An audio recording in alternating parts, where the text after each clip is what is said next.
ऊर्जा महाराष्ट्र न्यूज सदैव आपल्यासोबत। सगळी यादी काय एकदम मला तर सांगता येणार ना, म्हणजे तोंडपाठ आहे, पण तरी आता त्याच्यामध्ये आम्हाला एकतर कोकणामधली जी कर्जत जागा आहे त्या जागेवर आमचा आग्रह आहे।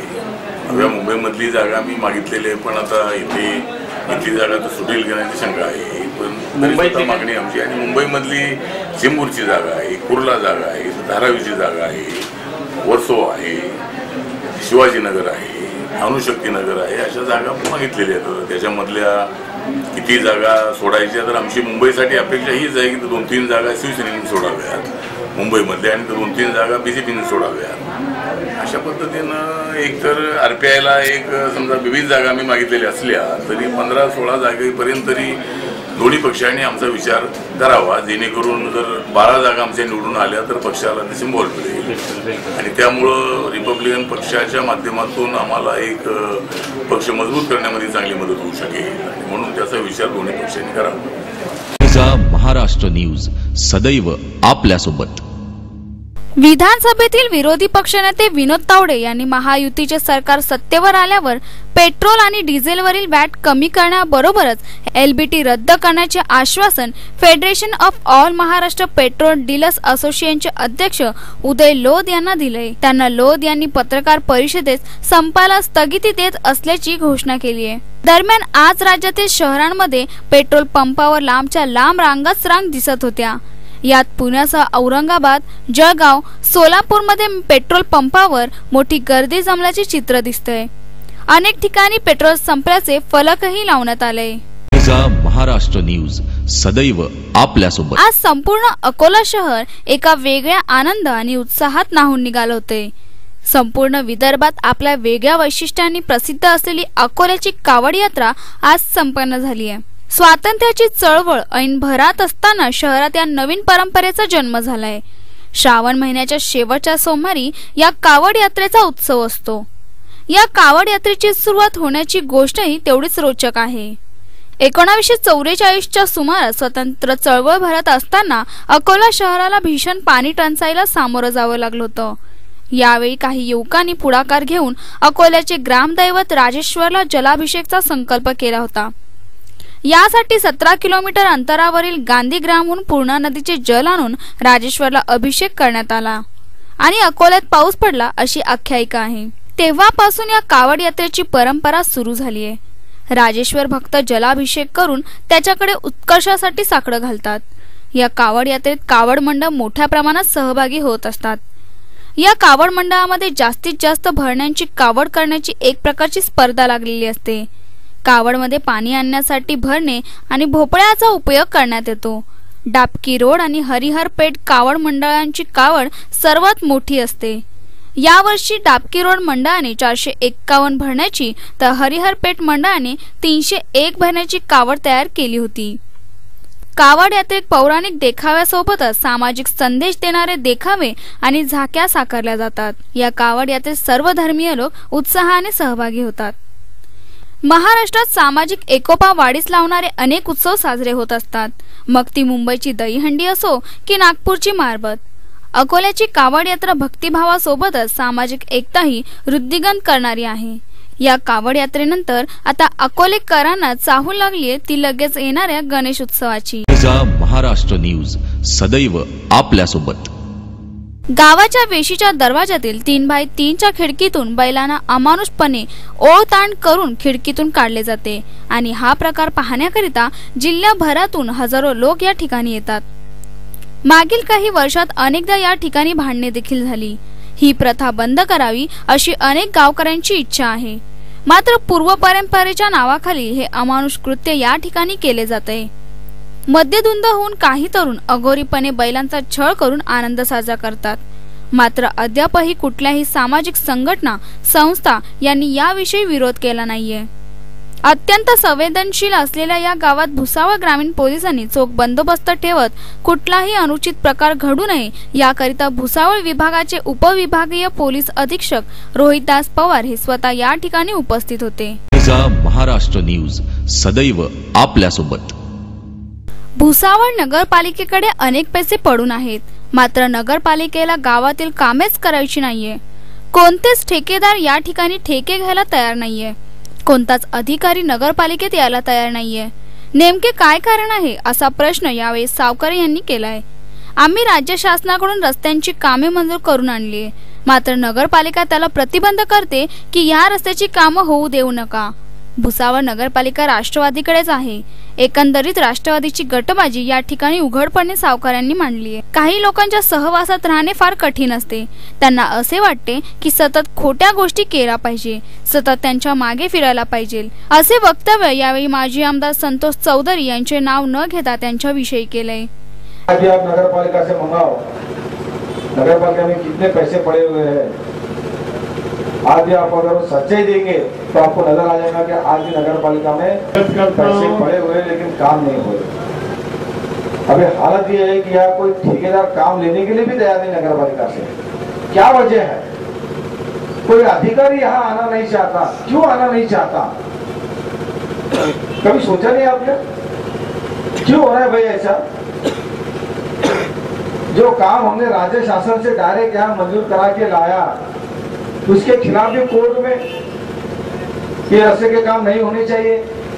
क्यों? ये लोगों पे अन्याय क्यों हो रहा है?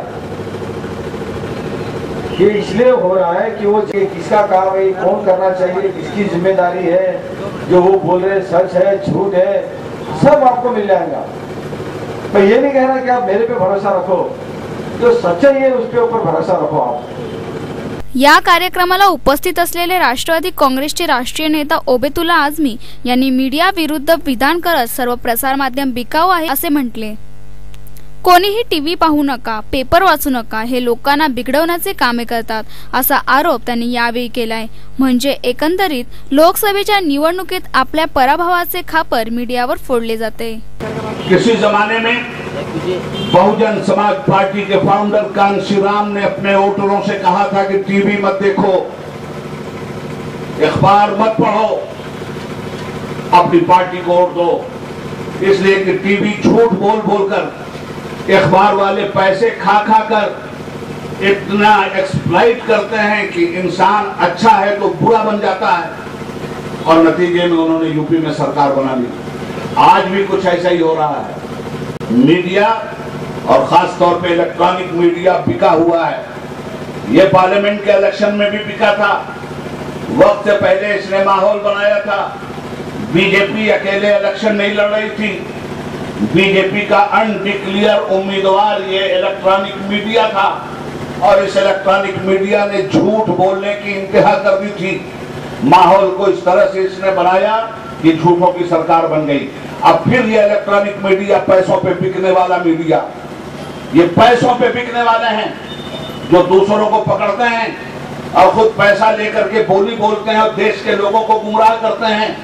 अगर आज के दिन सबसे ज्यादा कोई करप्ट है तो मीडिया है. राष्ट्रवादीचे राष्ट्रीय नेते ओबेतुल्ला आझमी यांनी आपल्या पराभवाचा जो जोर आहे हा मीडियावर टाकलेला आहे.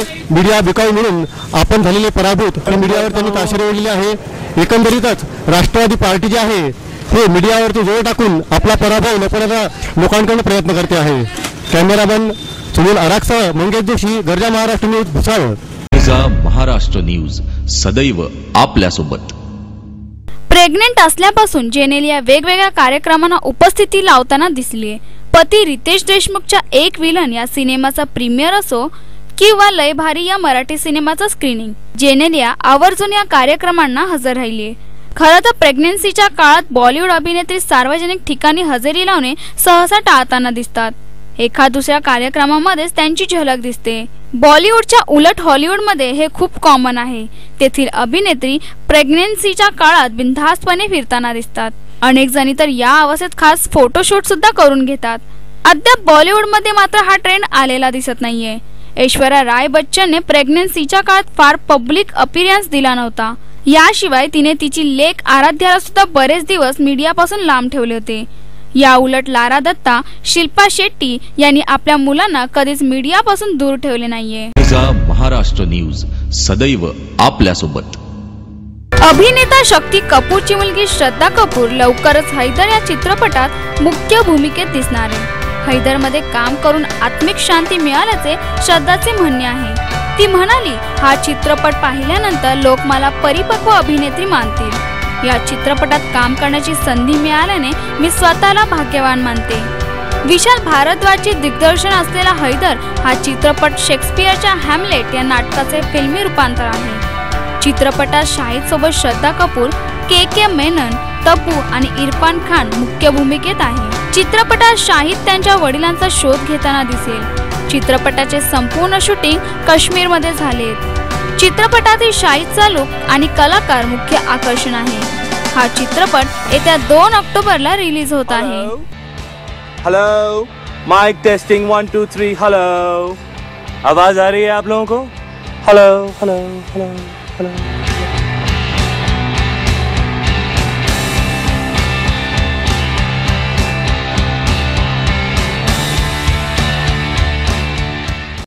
महाराष्ट्र न्यूज सदैव आपल्यासोबत।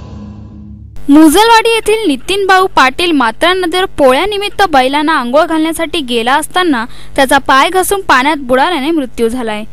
त्याला तात्काळ श्रीपाद हॉस्पिटल येथे दाखल करण्यात आलंय, परंतु त्याची प्राणज्योत आधीच मावळल्याने डॉक्टर योगेश पाटील यांनी घोषित केले। याबाबत रावेर पोस्टेला अकस्मात मृत्यूची नोंद करण्यात आली आहे। पुढील तपास पोलीस निरीक्षक सुनील कुराडे यांच्या मार्गदर्शनाखाली सहाय्यक फौजदार नेताजी वंजारी यांच्यासह सहकारी करत आहे। माझा भाऊ नितीन हा पोळा असल्यामुळे बैल धुण्यासाठी नदीवर गेला होता। तर नदीवर बैल धुत असताना त्याचा पाय घसरल्यामुळे तो डोहात पडला। त्यामुळे तो म्हणजे वरती आला नाही। डोहामध्ये झेपता येत नव्हतं, त्याला पोहता येत नव्हतं, त्यामुळे तो वरती येऊ शकला नाही। तो त्या ठिकाणी म्हणजे डुबत असताना आम्हाला दिसला, तर आम्ही 2 जण त्याला वाचवायला गेलो त्या ठिकाणी। तर तरी पण तो वाचू शकला नाही आमच्यावर। आम्ही केला प्रयत्न केले वाचवायचा त्याला, पण वाचवू शकलो नाही। तो काही ठिकाणी खड्डा JCBने केलेला आहे। वाळू उपसा झाल्यामुळे त्या ठिकाणी 15 ते 20 फूट खोल खड्डा पडलेला आहे। महाराष्ट्र न्यूज सदैव आपल्यासोबत। सांगोला तालुक्यातील सोलापूर आणि सांगली जिल्ह्याच्या सीमेवर असणारे जुजारपूर गाव पुरतं हादरून गेले। शाळेत शिकत असणाऱ्या 12 वर्षाच्या माया हिप्परकर या निष्पाप चिमुरडीवर अतिप्रसंग करण्यात आलाय। जुजारपूर गावापासून जवळच वस्तीवर राहणारी माया घरातील किराणा साहित्य आणण्यासाठी काल संध्याकाळी गावात गेली। ती परत आलीच नाही। आपली मुलगी रात्र झाली तरी का येत नाही ही काळजी सतावणाऱ्या घरच्यांनी नातेवाईक आणि शेजारी चौकशी केली, पण चिमुरड्या मायाचा काही पत्ता लागला नव्हता। मायाचे वडील शामराव आणि नातेवाईकांनी घराजवळ शेतात शोध घेत असताना मुलीची चप्पल त्यांना दिसली। याचा माग काढत शेतात गेलेल्या वडिलांना आणि इतरांना रक्ताने माखलेला दगड आणि काही साहित्य दिसले आणि आपल्या मुलीसोबत काही अघटित घडल्याची त्यांना चाहूल लागली। सोबत असणाऱ्या नातेवाईकांना शेतातून काही विहिरीकडे फरफडत नेल्याच्या खुणा दिसल्या।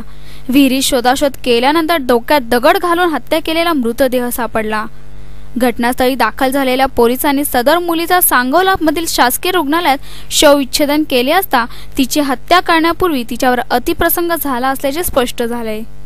मुलीच्या बाबतीत आणि तुम्ही काय शोधाशोध केली? आम्ही मुलगी गावात गेलो तर शोधाशोध केली, भरपूर केली, तर काय आम्हाला बिया साताला आला नाही।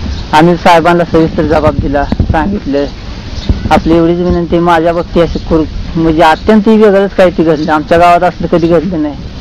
आणि अधिकाऱ्यांनी साहेबांनी माझ्या मुलीचा तपास खाऊन आम्ही मुलगी ज्या वक्ताला दुकानचा माल नाही गेली ना त्या वक्ताला मुलगी माघारी का आली नाही म्हणून आम्ही 1 तासभर वाट बघितली आणि आसपास शेजापाजारी गेली अशी म्हणून आम्ही थांबलो। पण मुलगी ना असा दुकानदारला फेरशी विचारायला गेलो। आम्ही त्या विचारायला गेलो, दुकानदार म्हणला मुलगी तर तुमची 5:30लाच गेली आहेत म्हणून। मग आम्ही नातेवाईकाकडे आमच्या शोधाशोध चालू केली, तरी मुलगी तपास लागना आणि तपास लागना म्हणलं मग आम्ही शोधत असताना मुली चप्पल गावल्यानंतर आरडाओरडा करून 10-20 पोर आम्ही जमा करून ती बाजरीची पीक जी होती ना ती शेजणी शोधायला चालू केलं। मग आम्हाला ते मुलगीचं ते मारलेलं वगैरे ते साहित्य दगड मुलीचा बाजार ते सापडत शोध लागत आमची मुलं सर्व हिरीवर गेली। मुलं म्हणजे पोरं माया बरोबरची हिरीवर गेली तर आम्ही हिरीचा अंदाज घ्यायला चालू केलं पोरांनी। हिरीचा अंदाज घेतला की बिना अंदाजे 2 पोरं उतरली त्यात आणि त्यांचं अपयशानंतर मुलगी तिथं मुलीचं गावलं। जुजारपूरमध्ये काल संध्याकाळी रात्री साधारण 9-9:30 दरम्यान आमच्याकडे खबर आली की जुजारपूरमधील माया हिप्परकर या मुलीला विहिरीत मारून टाकलेली आहे. त्याप्रमाणे आम्ही घटनास्थळ पाहिलं. घटनास्थळानंतर मग बॉडी सांगोलेला PSC मध्ये नेली. प्राथमिक चौकशी केल्यानंतर असं निदर्शन आलं की त्या मुलीवर रेप झालेला आहे. डॉक्टरांनी चर्चा केल्यानंतर आज सकाळी पोस्टमॉर्टम केलं. त्यात ही रेप निष्पन्न झालेला आहे. मुलगी संध्याकाळच्या वेळेला बाजारासाठी गावात गेली होती. तिचं घर वस्तीवर आहे, हिप्परकर वस्तीवर. ते साधारण गावापासून 1-1.5 किलोमीटर वडाच्या वरच्या बाजूला आहे. त्यांच्या मुलीच्या चुलत्या शेतातच त्या बाजरीच्या पिकात त्या मुलीवर अतिप्रसंग करून तिचा खून करून प्रेत पुरावा लपवण्याच्या दृष्टीने विहिरीत टाकून दिले ते मिळालेलं आहे. तपास चालू आहे आणि लवकरच आरोपीला शोध लागेल. महाराष्ट्र न्यूज सदैव आपल्यासोबत.